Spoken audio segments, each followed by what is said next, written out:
मेधा शुरू से ही पढ़ने में होशियार और मेधावी छात्रा थी। अच्छी पढ़ाई के बाद अच्छा कॉलेज सिलेक्शन और फिर बहुत अच्छी जॉब। तूने तो मेरा नाम रोशन कर दिया मेधा। अरे लेकिन ये जो काम करने का तरीका है ना, इसे बदल ले। 18 घंटे काम करेगी तो कल को बच्चा कैसे संभालेगी? तुम्हारी तरह पागल नहीं हूँ माँ, जो बच्चे और परिवार में फंस जाऊँ। मैं तो जिंदगी खुल कर जीऊंगी। सब कहने की बात होती है बेटा, अपने बच्चे का सुख हर कोई चाहता है। वक्त बीतता है और मेधा की शादी हो जाती है। शादी के कुछ सालों में ही मेधा एक सुंदर से बेटे की माँ बन जाती है। अरे यार, मेरी मैटरनिटी लीव खत्म हो रही है, क्या करे? माँ भी नहीं आ सकती, कैसे मैनेज करूँ? ऐसा करते हैं, इसके लिए एक केयर टेकर रख लेते हैं, वो देखा करेगी इसे।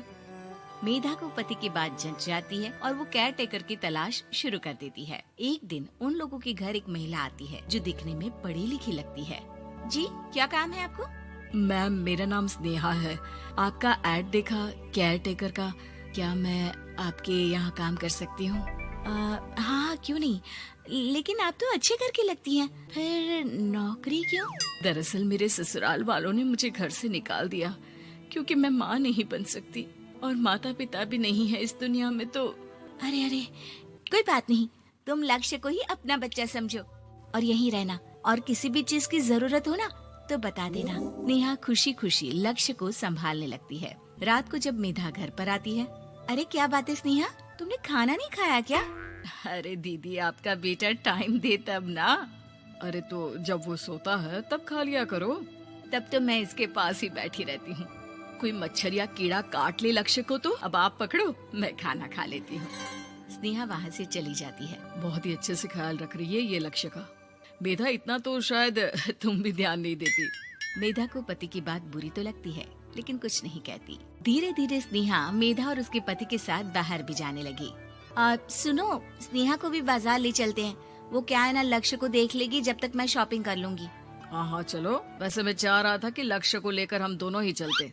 क्या यार, तुम तो फ्री में इमोशनल हो जाते हो, कितना देख लेंगे हम दोनों मिलकर, ले चलो उसे। कार से निकलकर मेधा और लक्ष्य रोड क्रॉस कर रहे थे कि सामने से कार आ जाती है। मेधा का ध्यान नहीं होता, लेकिन स्नेहा तुरंत लक्ष्य को मेधा से छीन लेती है। मेधा गिर जाती है और कार मेधा को छूकर निकलती है, जिससे मेधा को खून आ जाता है। पति मेधा को हाथ देकर उठाता है। स्नेहा लक्ष्य को लेकर गले लगाई रहती है। थैंक्स स्नेहा, मैंने तो ध्यान ही नहीं दिया था कि कार आ रही है।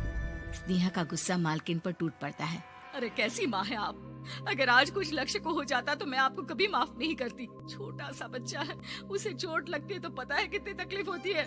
पति भी स्नेहा को देखने लगता है कि उसे क्या हो गया। मेधा को स्नेहा पर काफी गुस्सा आ जाता है। घर आकर कहती है, देखो स्नेहा, माना तुम लक्ष्य को बहुत प्यार करती हो, लेकिन वो मेरा बेटा है, मैं कभी जानबूझकर उसके साथ बुरा नहीं कर सकती, समझी? मुझे माफ कर दीजिए, मैं लक्ष्य को लेकर कुछ ज्यादा ही सेंसिटिव हो चुकी हूँ। मैं ध्यान रखूंगी कि आगे से ऐसा ना हो। मेधा का मन स्नेहा से अब हटने लगा था। एक शाम मेधा ऑफिस से घर आती है कि लक्ष्य उसे दिखाई नहीं देता और ना ही स्नेहा। वो स्नेहा के कमरे में जाती है जहाँ दोनों सो रहे होते हैं। अरे स्नेहा, लक्ष्य को आज इस कमरे में क्यों सुला दिया? दीदी, मुझे नींद आ रही थी, ऐसे में उसे कमरे में अकेले लिटाना मुझे ठीक नहीं लगा। मेधा बच्चा उठाने लगती है कि स्नेहा टोक देती है। रहने दीजिए ना दीदी, सो रहा है, फालतू में नींद खराब हो जाएगी। मेधा को गुस्सा आ जाता है और वो बच्चा उठाकर वहाँ से चली जाती है। अगले दिन मेधा स्नेहा को बुलाती है, साथ में एक और लड़की खड़ी होती है। स्नेहा, अब तुम अपना कुछ और देख लो, हम लोगों को नई केयर टेकर मिल गई है, तुम इस हफ्ते घर छोड़ देना। स्नेहा का मन लक्ष्य को छोड़ने का नहीं करता, लेकिन नौकरी तो नौकरी होती है ना। स्नेहा घर से चली जाती है। धीरे धीरे महीने और साल बीतते जाते हैं और लक्ष्य एक नौजवान लड़का हो जाता है। लक्ष्य, आज मुझे मंदिर जाना है, ले चलोगे? ठीक है माँ, एक काम करके अभी वापस आता हूँ, तब तक आप और पापा दोनों तैयार हो जाइए। दोनों तैयार होकर बैठ जाते हैं, लेकिन लक्ष्य काफी देर तक नहीं आता। अरे मेधा, फोन तो करो लक्ष्य को, देखो क्या हो गया उसे। मेधा फोन करती है तो पता चलता है कि लक्ष्य का एक्सीडेंट हो गया है और वो सिटी अस्पताल में है। जल्दी चलिए, पता नहीं कैसा होगा मेरा बेटा। अरे चिंता ना करो, सब ठीक होगा, मैं अभी कार निकालता हूँ। दोनों मियाँ बीवी अस्पताल पहुँचते हैं, जहाँ वो लोग देखते हैं कि लक्ष्य बिस्तर पर पड़ा होता है। एक महिला इन्हें यहाँ लेकर आई है, वो वहाँ बैठी है, लेकिन फिलहाल तो आप लोगों को इनके लिए किडनी का प्रबंध करना होगा। एक्सीडेंट में इसकी किडनी डैमेज हो गई है। मेरी ले लीजिए डॉक्टर साहब, मेरे बेटे को बचा लीजिए। नहीं नहीं, आप माँ हैं, आपकी नहीं ले सकते, पिता की भी नहीं। आप किसी रिलेटिव या दोस्त से पता कर लें और हाँ थोड़ा जल्दी करें क्योंकि देर होने से मामला बिगड़ सकता है। मेधा बैठकर रोने लगती है कि वहाँ डॉक्टर आ जाते हैं। जिस औरत ने आपके बेटे को यहाँ भर्ती कराया था वो अपनी किडनी आपके बेटे को देना चाहती है। हाँ? कौन है वो? कहाँ है वो? तभी वहाँ स्नेहा आ जाती है। स्नेहा तुम? मैं लक्ष्य को पहचान नहीं पाई थी, लेकिन आप लोगों को देखकर समझ गई कि ये लक्ष्य है, इसलिए वापस आ गई। मैं अपनी किडनी आपके बेटे को देना चाहती हूँ। मेरी अपनी तो कोई औलाद नहीं, लेकिन लक्ष्य में मैंने हमेशा अपना बच्चा देखा। तुम धन्य हो स्नेहा, जो इतने साल में भी लक्ष्य को भूल नहीं पाई। सही मामले में तो वो तुम्हारा ही बच्चा होगा, क्योंकि जन्म भले ही मैंने दिया हो, लेकिन आज तुम उसकी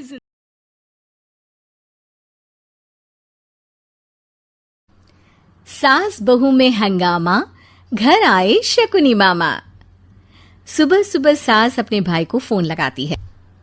हेलो, अरे किधर है तू? बहन की कोई खबर नहीं लेगा? यहाँ मेरी सारी सत्ता लूट रही है धीरे धीरे करके। अरे क्या हुआ दीदी, सुबह सुबह ये रुदाली क्यों शुरू कर दी? ऐसा क्या पहाड़ा टूटा है? अरे तेरे धर्मराज ससुर ने तिजोरी की चाबी बहू को दे दी है। पैसों का हिसाब भी उसी के पास रहता है। सिर्फ तिजोरी की ही नहीं, बेटे की चाबी भी उसी के पास है। अब उसी की बात सुनता है। अरे जल्दी से आ जाना, वरना तेरी बहन कंगाल हो जाएगी भाई। अरे बहन श्री, रहो टेंशन फ्री। आ रहा हूँ मैं, तेरी बहू का पासा पलटने। अगले ही दिन मामा घर में आ टपकते हैं। अरे मामा जी, पाए लागू। बहू, पाँव छू के पैरों के नीचे की जमीन खींचना तो कोई तुमसे सीखे। हाँ, क्या मतलब मामा जी? अरे तुमने अपनी सास के पाँव छुए और पूरे घर की सत्ता हड़प ली। साले हैं? साहब, साले साहब कब आए आप? आ तो 40 साल पहले गया था। तुम्हारा दिमाग कुछ ज्यादा ही चलता है और जुबान भी। खैर, तुम्हारी बहन पे गए हो ना इसीलिए।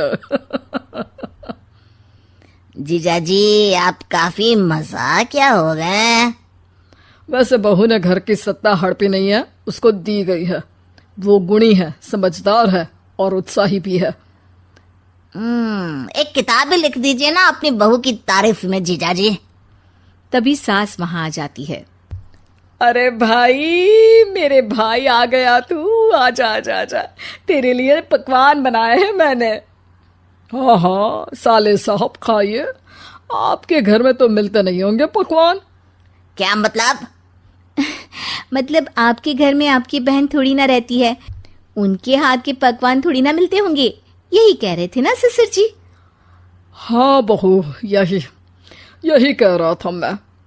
सास अपने भाई को अंदर ले जाती है और कहती है, ये हलवा खा के कुछ जलवा दिखा दे भाई। लूडो? अरे हाँ हाँ, लूडो भी खेल लेना। पहले बहू के हाथ से सत्ता लेने की कोई तरकीब ढूंढो। लूडो खेलेंगे, जो जीतेगा सत्ता उसकी। अरे पर मुझे तो खेलना ही नहीं आता।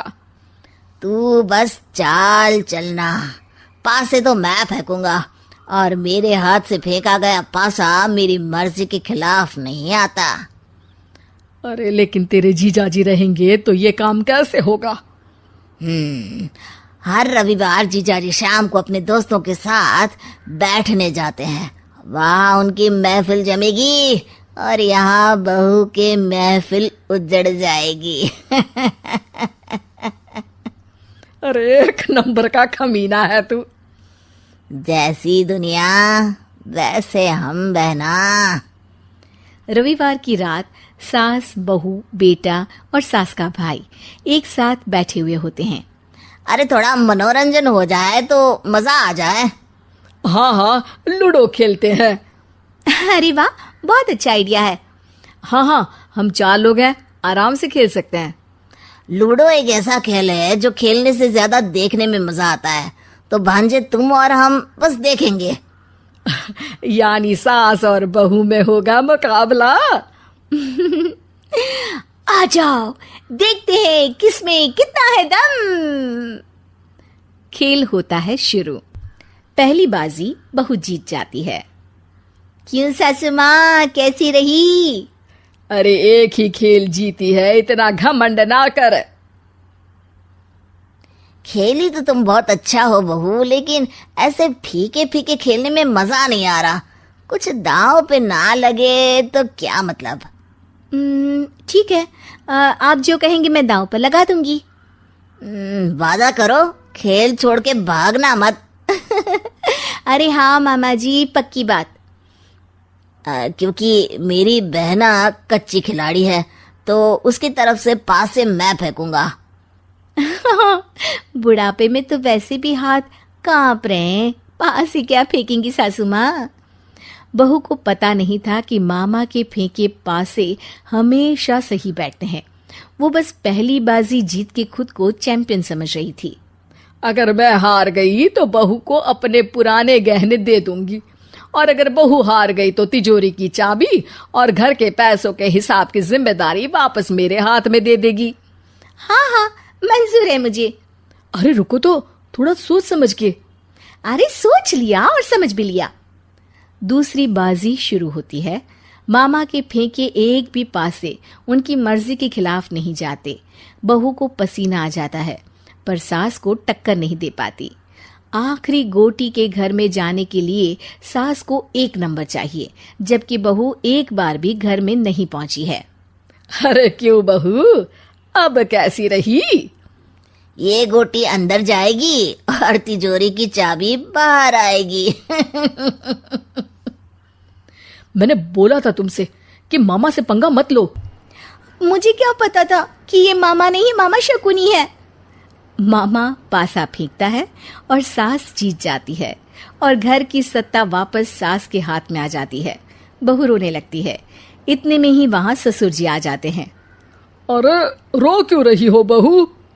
क्योंकि मामा ने मुझे मामू बना दिया।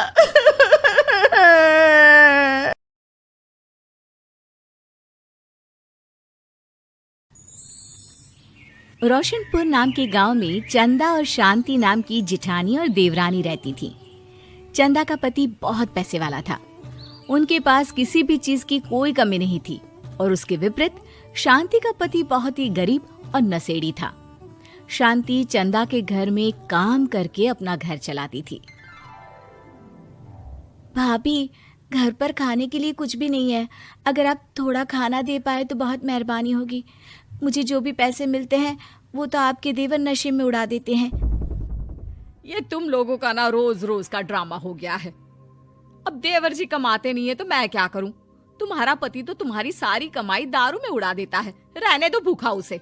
अरे ऐसे मत बोलिए भाभी, आप तो जानती ही हैं कि वो मन के कितने साफ हैं, पर इस बेरोजगारी के कारण उन्हें दारू पीने की लत लग गई है।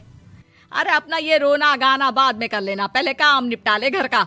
मेरा और टाइम खराब ना कर। जा गेहूं पीस ले, फिर तुझे कपड़े भी धोने हैं। शांति रसोई घर में जाकर गेहूं पीसने लगती है। पीसते पीसते कुछ गेहूं वहां कपड़ों में गिर जाते हैं, जिसे देखकर उसके दिमाग में एक आइडिया आता है। क्यों ना ऐसे ही थोड़े गेहूं मैं अपने पल्लू में बांधकर घर ले जाऊं, फिर एक बर्तन में जमा कर लूंगी और उसे पीसकर रोटी बना लूंगी। कुछ दिन तो ऐसे ही चलता रहा, मगर फिर एक दिन चंदा ने शांति को ऐसा करते हुए देख लिया। अरे पहले तो मुझे लगा तुम लोग बस गरीब हो, पर तुम लोग तो चोर भी हो। चोरनी कहीं की। मुझे तो लगता था तू गेहूं पिसती है, पर तू तो अपने पल्लू में गेहूं छुपाकर ले जाती है। निकल मेरे घर से। मुझे माफ कर दो भाभी, हमारे पास खाने के लिए एक दाना तक नहीं था, इसलिए मुझे ये सब करना पड़ा। अरे तुम लोग मेरे रिश्तेदार हो, इसीलिए दया कर कर तुझे मैंने अपने घर पे काम पर रख लिया, पर तू और तेरा पति हमारे खानदान का नाम मिट्टी में मिलाने पर उतारू हो चुके हैं। आपको मुझे जितनी गालियां देनी है दीजिए, मारना है तो मार भी लीजिए भाभी, पर मुझे काम से मत निकालिए। परिवार की बात है, वरना कोई और ऐसा काम करता ना तो धक्के मार कर कब से घर का बाहर निकाल दिया होता। रोते रोते शांति अपने घर चली जाती है, जहाँ उसका नशेड़ी पति कहता है, अरे कहाँ रह गई थी कामचोर, इतनी देर क्यों कर दी? आज पैसे लाई कि आज भी खाली हाथ वापस आ गई है? अपने हाथ दिखा। जरूर पैसे छुपा लिए ताकि मैं दारू ना पी पाऊं। नहीं जी, मैं आपसे क्यों छुपाऊंगी? और अभी आप दारू पीने की बात कर रहे हैं, उसी कारण तो आज हम लोगों की ये हालत हो गई है। किसी काम की नहीं है तू, बिना मार खाए समझेगी नहीं। रख, अभी तेरे होश ठिकाने लगाता हूँ। रामलाल शांति को बहुत मारता है। शांति का मन दुखी हो जाता है और वो गांव के तालाब के पास के एक पेड़ के नीचे बैठकर फूट फूट कर रोने लगती है। मैंने कभी किसी का बुरा नहीं किया, फिर भी भगवान मेरे साथ ऐसा क्यों कर रहा है? मैं तो रामलाल जी की फिक्र करती हूँ, फिर भी उन्होंने मुझे इतना मारा। तभी उसे एक आवाज सुनाई देती है। रोने की कोई जरूरत नहीं है बेटी, चिंता क्यों करती हो? ये आवाज कहाँ से आ रही है? शांति अपने आसपास देखती है, उसे कोई नहीं दिखता। वो ऊपर देखती है जहाँ उसे एक छोटी सी परी दिखती है। आप कौन है? आप तो कोई परी लगती हैं। हाँ बेटी, मैं इसी पेड़ पर रहती हूँ। मैंने तुम्हारी सारी बात सुनी, अब तुम्हें फिक्र करने की कोई जरूरत नहीं। अपनी आंखें बंद करो। शांति आंखें बंद करती है और जादुई परी अपनी छड़ी घुमाती है। उसकी छड़ी घुमाते ही पेड़ के सारे पत्ते सुनहरे रंग के हो जाते हैं। परी उनमें से एक पत्ता तोड़ लेती है और फिर से अपनी छड़ी घुमाती है, जिसके कारण सारे पत्ते पहले की तरह साधारण से दिखने लगते हैं। आंखें खोलो बेटा। लो, इस पत्ते को ले जाकर अपने तकिए के नीचे रख देना। ये तो एक साधारण पत्ता है, इससे क्या होगा? ठीक है, अगर आप कहती हैं तो मैं इसे रख लेती हूँ। शांति उस पत्ते को लेकर अपने घर जाती है और अपने कमरे में तकिए के नीचे रखकर सो जाती है। सपने में उसे वही पेड़ वाली जादुई परी दिखाई देती है। बोलो शांति, क्या चाहिए तुम्हें? मैं चाहती हूँ हम बहुत अमीर हो जाए और मेरे पति नशा करना छोड़ दे, उन्हें कोई काम भी मिल जाए। कल जब तुम सुबह नींद से जागोगी, तुम्हारी इच्छा पूरी हो गई होगी। अगली सुबह शांति नींद से जागती है। अपने आसपास का नजारा देखकर चौंक जाती है। उसके बिस्तर पर चारों तरफ सोने चांदी रखे हुए थे। हे भगवान, कहीं मैं सपना तो नहीं देख रही? इतना सारा सोना, वो भी मुझ गरीब के पास। रामलाल जी को बताती हूँ, वो बहुत खुश होंगे। शांति जैसे ही कमरे के बाहर जाती है, वो देखती है कि रामलाल सूट बूट पहने काम के लिए बाहर जा रहा होता है। मुझे शहर में एक नौकरी मिल गई है शांति, मुझे आने में देर हो जाएगी, घर का ध्यान रखना। और इस तरह शांति बहुत अच्छा जीवन बिताने लगती है। उसके पास अब किसी भी चीज की कमी नहीं रह जाती। रातों रात शांति के पास आए इतने पैसों को देखकर उसकी जिठानी उससे पूछती है, अरे क्या रे शांति, कहीं बड़ा हाथ मारा है क्या? अचानक तुम लोगों के पास इतना पैसा कैसे आ गया? नहीं भाभी, ये सब तो जादुई परी के दिए हुए पत्ते का कमाल है। शांति जादुई पत्ते के बारे में सारी बात चंदा को बताती है, जिसे सुनकर चंदा के मन में लालच आ जाता है और वो झूठ मूठ रोते हुए उसी पेड़ के नीचे जाती है जहाँ उसकी रोने की आवाज सुनकर जादुई परी कहती है, क्या हुआ बेटा, क्यों रो रही हो? मैं बहुत गरीब हूँ, मेरे पति मुझे बहुत मारते हैं, अब मैं जीना नहीं चाहती। चिंता मत करो बेटा, अपनी आंखें बंद करो। जादुई परी चंदा को भी उसी पेड़ का एक पत्ता देती है और तकिए के नीचे रखने को कहती है। चंदा उस पत्ते को लाकर अपने तकिए के नीचे रख लेती है और अगली सुबह जब उठती है तो उसके कमरे में चारों तरफ सांप बिच्छू रहते हैं। अरे बचाओ बचाओ, कोई मुझे बचाओ, ये कैसा पत्ता है जिसे लाने के बाद उस गरीब शांति के पास तो इतना सारा सोना आ गया और मेरे चारों तरफ ये सांप बिच्छू, अरे कोई बचाओ। चंदा अपनी जान बचाती हुई शांति के पास जाती है। चलिए भाभी, मुझे लगता है आपके घर में सांप बिच्छू को बस जादुई परी ही हटा सकती है। दोनों मिलकर जादुई परी के पास जाते हैं। ये सब तुम्हारे बुरे इरादों का नतीजा है चंदा। तुम झूठ मूठ बस पैसे के लालच के कारण यहाँ आकर रो रही थी, इसीलिए तुम्हें जादुई पत्ते ने उसकी सजा दी।